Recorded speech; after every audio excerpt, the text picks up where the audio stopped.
Bine ați venit la un nou videoclip pentru Vastu Shastra și remedii pe care le putem face. Ei bine, astăzi avem de-a face cu tabloul cu cei 7 cai care aleargă.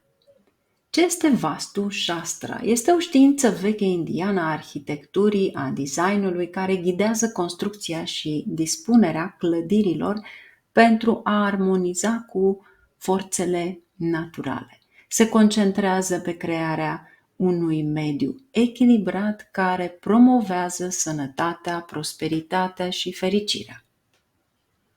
Semnificația și beneficiile picturii cu cei 7 cai care aleargă. Hinduismul înfățișează cei 7 cai ca mijloc de transport a Surya Dev, zeul soarelui. Când 7 cai trag carul, este ca și cum Lordul Surya îi călărește și aduce bun augur. Potrivit Vastu, numărul 7 este extrem de pur și evlavios, iar cai înseamnă putere și succes. A avea o pictură cu 7 cai în casă sau birou poate fi un factor major de succes în creșterea personală și profesională. Indiferent dacă doriți să vă îmbunătățiți creșterea afacerii, să faceți progrese în carieră sau să căutați stabilitate financiară, plasarea a 7 cai în galop, conform direcției Vastu, poate fi ceva care vă echilibrează de fapt toate energiile în casă. Și, bineînțeles, creează un mediu propice pentru prosperitate. Simbolismul calului în Vastu Shastra. Calul este de bun augur. De multe ori ați întâlnit că poate cei de la sate vor pune o potcoavă pe ușa de la intrare.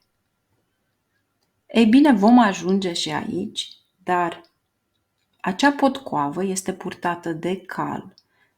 Nu este ceva pe care o cumpărați de pe internet. De ce purtată de un cal? Pentru că, în esență, calul aleargă și energia lui pozitivă este în potcoave. Atunci când îi se schimbă potcoava, se ia potcoava veche, se energizează, acest lucru va fi separat, nu va fi în acest tip de videoclipuri, și se pune pe ușa de la intrare, dar în așa fel încât să intre energia, deci ca un fel de U deschis. Deci o puneți ca și cum ar fi deschisă în sus, nu o întoarceți invers. Care este de fapt semnificația? Nu numai că îți aduce noroc. Pur și simplu trebuie să vă gândiți că are o energie pozitivă și voi în momentul în care deschideți ușa de la intrare, aduceți energie pozitivă. Plus, ușa de la intrare a casei este nodul nord, karma din prezent, Rahu. Ușa de la intrare din spatele casei, dacă aveți una, este Ketu, karma din trecut.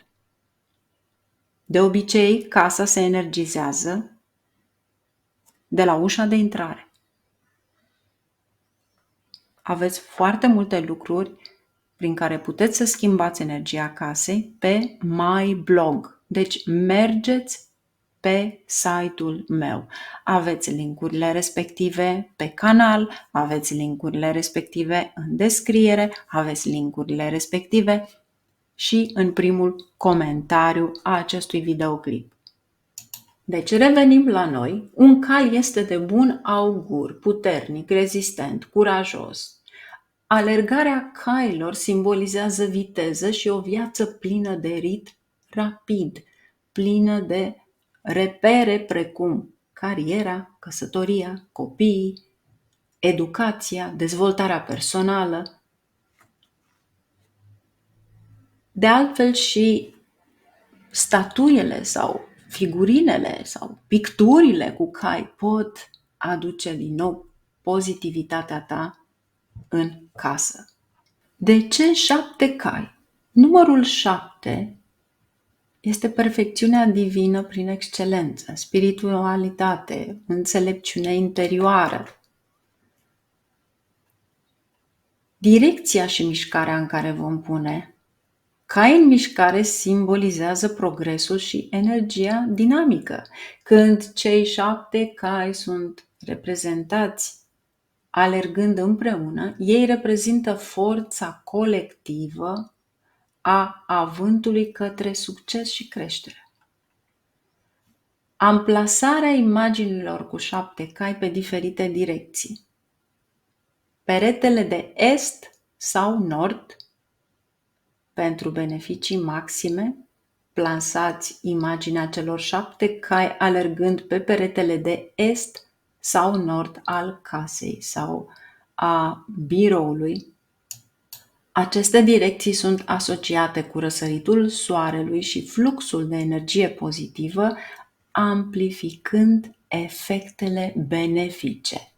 Dar, un mic secret, una dintre cele mai bune direcții este sudul, unde aduce toate beneficiile posibile. Atenție mare la felul cum îi amplasați ce veți avea în fața lor. 1. Evitați orientarea către ușa principală. Asigurați-vă că tabloul cu cai nu sunt orientați către intrarea principală a casei, deoarece acest lucru poate fi contraproductiv, adică ce aduce iese pe ușă. Mențineți curățenia și luminozitatea. Zona din jurul imaginii ar trebui să fie curată și bine luminată pentru menținerea energiei pozitive. Cei 7 cai reprezintă viteză, valoare, creștere și perseverență. Asta înseamnă deblocarea tuturor beneficiilor din locul în care tu l-ai așezat. Fie este în sufrageria ta, fie este la birou. Nu poți așeza acest tablou în dormitorul tău, pentru că va perturba somnul liniștit și va aduce o energie negativă. Nu poți să alergi în somn. Pentru a experimenta rezultate pozitive, încercați să o puneți în direcția și locul cel mai bun din casă. Dacă vrei într-adevăr să ai faimă și succes, înseamnă că mergi pe sud. Dacă nu puteți pe sud, atunci mergeți pe est, unde vei atrage creșterea carierei, sau în nord pentru a câștiga prosperitate. Dar asigurați-vă întotdeauna că sunt orientați spre interior și nu spre ușă pentru a elimina orice efect negativ în viața voastră. Și de asemenea să fiți foarte atenți ca în pictura respectivă să nu apară frânghii, lanțuri, lese de cai, pentru că acest lucru blochează și aduce energie negativă. Plasarea tabloului în funcție de culorile de fundal. Aici am 2 exemple, dar vi le spun și pe celelalte. Deci primul exemplu este cu soarele în fundal. Soarele este principala sursă de energie și aduce strălucire. 7 cai cu soarele vor aduce vitalitate și sunt de bun augur atunci când sunt plasați în direcția est sau nord-est pentru a atrage nu numai sănătatea, dar și o carieră de succes. Cu luna în fundal este ideal pentru peretele de nord-vest, pentru că luna este la nord-vest Vastu Shastra. Acolo vei invita abundență și noroc, indiferent dacă este pentru birou sau casă. Va trebui să fiți foarte atenți la direcția în care caii aleargă. Luna simbolizează creativitatea și ajută la îmbunătățirea comunicării, creativității în timp ce se află în direcția nord-vest și este foarte bine venită, mai ales atunci când este pentru cineva care scrie, pentru că aduce creativitate. Pe un fundal roșu, ceea ce este aproape asemănător cu ceea ce avem aici, dar are puțin mai mult roșu în fundal, este bine să le puneți pe sud sau sud-est al sufrageriei sau birou, pentru a îmbunătăți progresul în toate eforturile. Pe albastru, cum este cu luna, din nou, e un fel de a elibera turbulențele mentale, coșmaruri profesionale și din nou mergem pe direcția est sau nord, unde va da rezultate. Este bine, într-adevăr, să mergeți la un specialist Vastu. Cei care doriți, puteți veni pe pagina mea. Acolo este consultația pentru Vastu, unde vă pot îndruma și vă pot spune ce anume am nevoie de la voi pentru a vă face, sau mai bine zis, a corecta spațiul vostru. Caii care galopează lângă mare pot aduce pozitivitate, stabilitate financiară atunci când sunt plasați în direcția de sud-sud-est. Înainte de a pune o pictură preferată, v-aș ruga să luați în considerare următorii factori. Nu alegeți tablouri care reprezintă expresii agresive.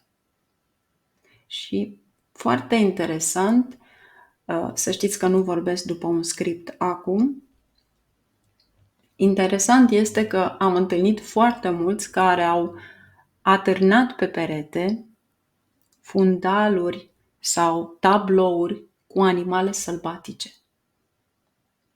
Și am avut experiența de a da remedii persoanelor care doreau să aibă pe cineva în viața lor și tablouri cu tigri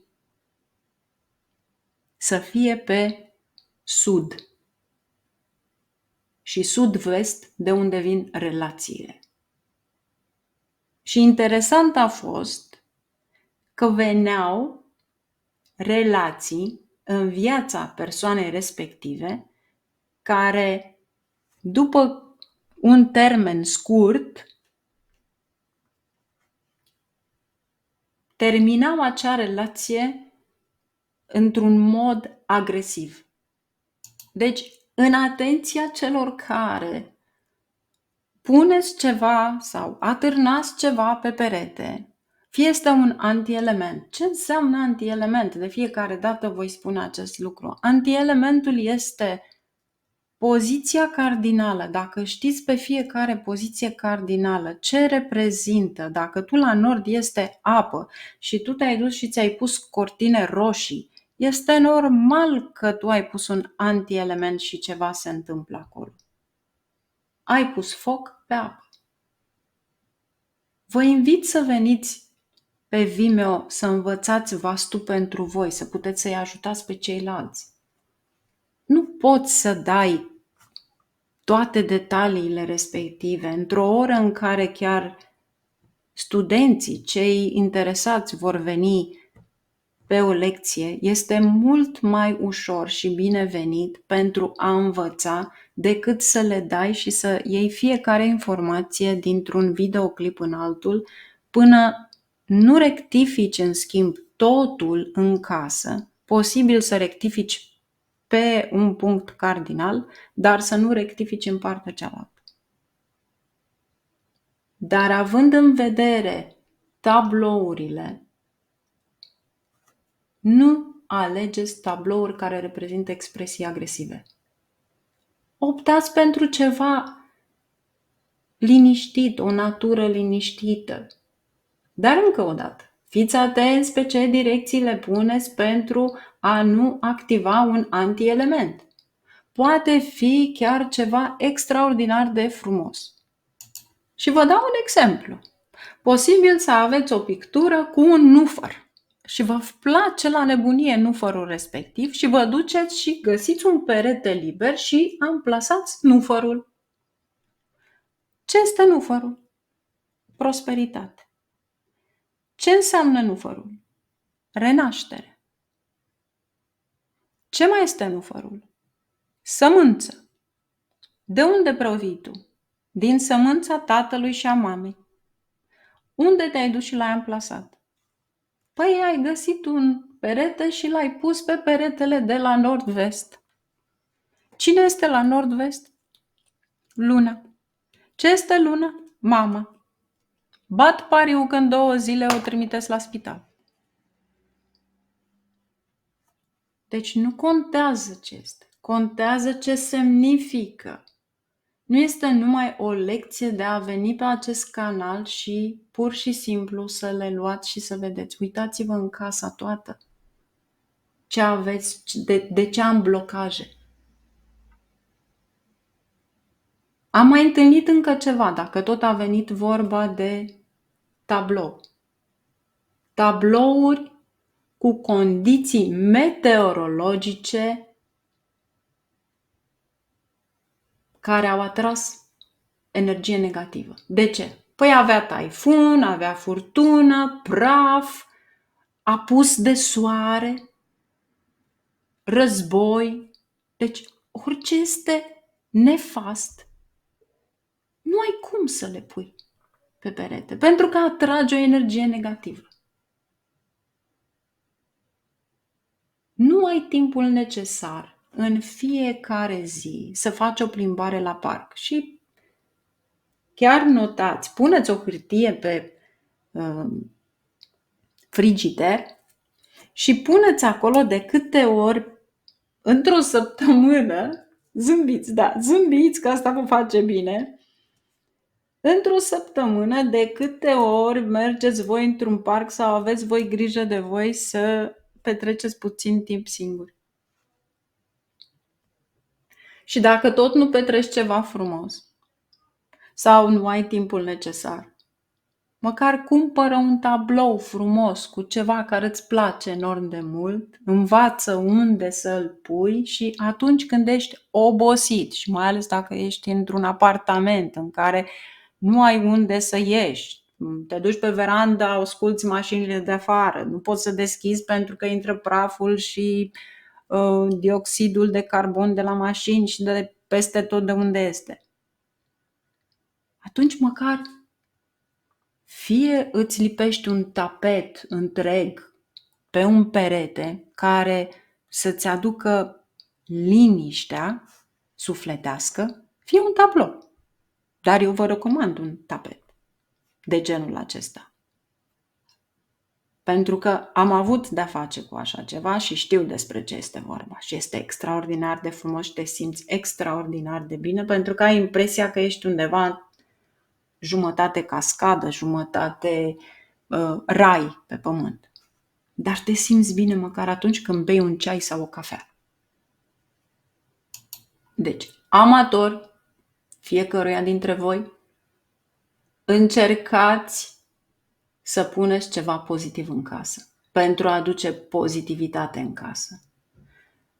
Tabloul respectiv cu cai fiind reprezentat de viteză, înseamnă că nu este potrivit în dormitor, în camera de studiu, în camera de rugăciune sau puja, dacă aveți una, sau să fie agățat spre ușa principală. Și evitați agățarea lângă băi.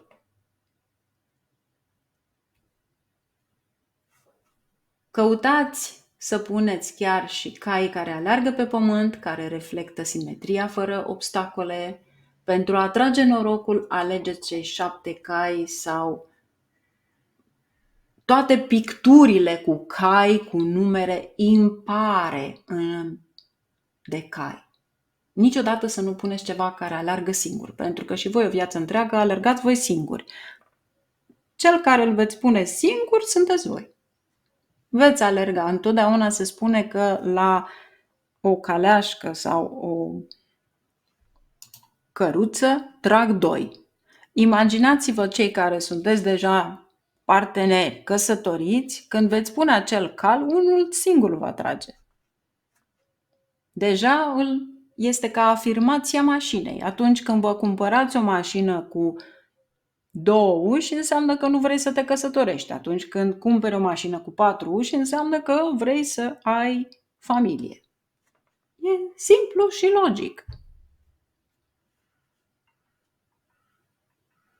Și nu cumpăra imagini incomplete de cai, de la jumătate în sus sau numai puțin cu picioarele. Sau trebuie să fie ceva plin, radiant.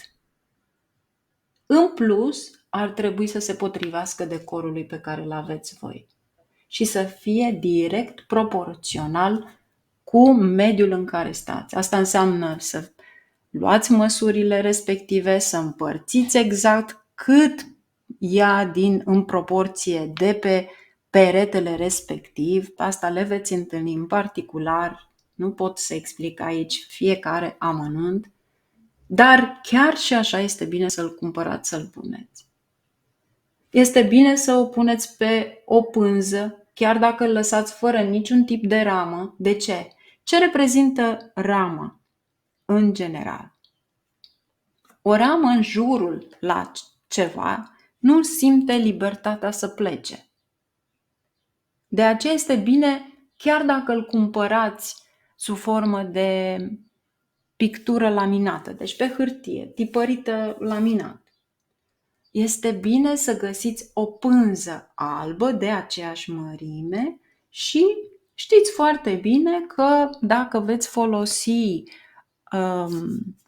aracet, care se folosește de fapt la orice tip de tapet, puteți foarte simplu, exact mărimea respectivă pe care o aveți, să o puneți direct pe acea pânză. Deci să dați cu aracet și o lipiți exact cum este. Întoarceți pe partea cealaltă cu fața în jos pentru a se lipi uniform, puneți ceva greu care să lipească uniform și este foarte bun. Dar este de preferat să nu fie pus în ramă, pentru că rama pe din afară îi arată de fapt conturul. Tu lași caii să alerge, nu le pui un contur. Și pentru persoanele care doresc să le crească stima de sine, nu au curaj, este bine să pună acest tablou cu un fundal roșu. Pentru cei care caută armonie și pace, albastru, care, la fel, este o culoare ideală. Deci, cu alte cuvinte, tablourile aduc vibrații bune, pozitivitate, prosperitate atunci când le plasați în sufragerie în direcția corectă în ceea ce privește fundalul corespunzător. Cumpărați tablouri pe pânză cu cai impari în galop pentru a atrage bogăția, prosperitatea, norocul și pacea, atrage abundența, armonia, sănătate, dezvoltare personală, carieră, căsătorie, copii, și veți activa pozitiv casa. Încă o dată, cei care doriți să faceți comandă de pe acest canal le găsiți pe site sau pe grupul Telegram, aveți link la informațiile canalului sau primul comentariu. Cei care doriți o mărime mai mare a tabloului, vă las mărimile mai jos, dar aveți în vedere că mărimea tabloului trebuie să fie direct proporțională cu peretele vostru. Plus, tot ce doriți să activați ca remedii, fie trebuie să învățați cum să le activați sau să găsiți o persoană care știe să le activeze pentru a nu fi pur și simplu ca accesorii, și acest lucru este valabil pentru tot ce cumpărați sau aveți ca remedii. Activările le dau numai în particular și în funcție de harta voastră natală. Casa în care locuiești devine energia ta și invers. O casă plină, tixită cu lucruri, nu ai spațiu, arată cum ești tu. O casă plină cu mobilă te va scoate din casă, vei fi mai tot timpul afară. Și te va face să mai cumperi și altele sau să mai pui stive peste stive pentru a te scoate afară. O casă simplă, curată, ordonată, va fi întotdeauna primitoare. Deci, orice informație în particular este dată pe site și pentru cei care doriți o rectificare vastu, aveți detaliile pe site. Vă mulțumesc că sunteți alături de mine, sper să vă ajute remediile mele, sper să încercați să schimbați ceva în viața voastră, pentru că ceea ce îmi doresc mai mult este ca toată lumea care vine pe acest canal să își îmbunătățească viața. Cei care mă cunosc știu unde să mă contacteze. Întotdeauna aștept e-mail-urile voastre pentru că este o experiență. Fiecare în parte aveți o experiență.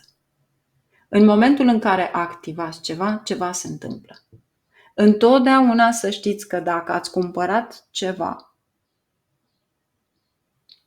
și să zicem că ați pus-o undeva în casă și încep să se întâmple niște lucruri. Dacă sunt bune, perfect. Dar dacă se întâmplă ceva, gândiți-vă și mergeți înapoi câteva zile să vedeți dacă ați schimbat ceva în casă sau ați pus ceva nou. Sau ce ați luat. Sau dacă vă trebuia lucrul acela. Nu uitați un singur lucru. Întotdeauna când aduceți lucruri vechi, anticariat, trebuiesc afumate. Nu știi unde a stat, câți ani a stat și unde a fost. Noi ne topim ca oameni, corp. Lucrurile respective rămân din generație în generație. Nu știi cine a pus mâna pe ele, nu știi unde au fost și unde au stat. Fie chiar o mobilă veche. Întotdeauna trebuie curățată, afumată, spuneți o mantră, Tatăl nostru, ce vreți voi. Dar trebuie spusă. Dar nu într-o zi în care știi că nu este o energie bună. Are un rol foarte important. Și, în general, pentru toată lumea valabil, este bine să nu vă rugați și să stați cu fața la sud. Sudul este yama, foc. Nu este o poziție bună în care să vă rugați. De aceea spunem că la nord, nord-est este bine să vă rugați. Numai bine, la revedere, aștept comentariile voastre. Chiar dacă acest videoclip îl vizionați acum, dacă îl veți viziona peste un an, peste 2, oricând, după ce faceți schimbarea respectivă, cei care doriți, bineînțeles, voi aștepta rezultatele, feedback, ce se întâmplă în viața voastră. Dar nu uitați un singur lucru. Nu puteți rectifica numai ceva care voi aveți impresia că vă lipsește, fără să rectificați și alte spații care de fapt au mai mare nevoie de rectificare. E ca și cum v-aș spune acum, pun caii pe nord, îmi vine abundență, dar am cutii tixite pe sud-vest. De unde vin relațiile? Și asta ce înseamnă? Banii vin, dar relațiile care vin în viața mea îmi vor aduce cheltuieli. Sau poate sunt dușmanii care apar. Mi se blochează ceva. Când te apuci de ceva, imediat se blochează. Cred că s-a dus mai mult de jumătate de oră din acest videoclip, care a fost de fapt destinat pentru cai, dar sper să vă ajute ceea ce vă spun. Vă mulțumesc că veniți pe acest canal.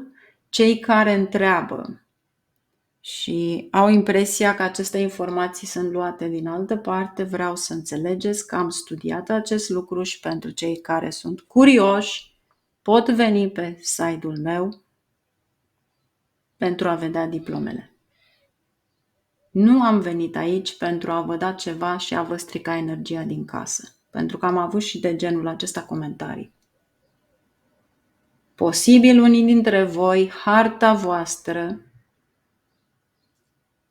să aibă ceva care nu vă permite sau chiar locul, casa respectivă, să vă spună că de fapt nu este tocmai locul potrivit în care sunteți. Nu poți schimba casa, nu poți schimba ceva. În momentul în care acea casă devine toxică, în momentul în care locul respectiv nu te acceptă pentru că a fost un loc negativ de ani de zile, nu un an, 2, ani, atunci nu există decât o singură soluție. Să te muți. Schimbă-ți locul ca să-ți schimbi norocul. Zâmbiți mai mult, fiți fericiți, aduceți multă energie pozitivă în viața voastră, aveți încredere în voi, pentru că întotdeauna veți reuși. Numai bine, vă iubesc și aștept mesajele voastre!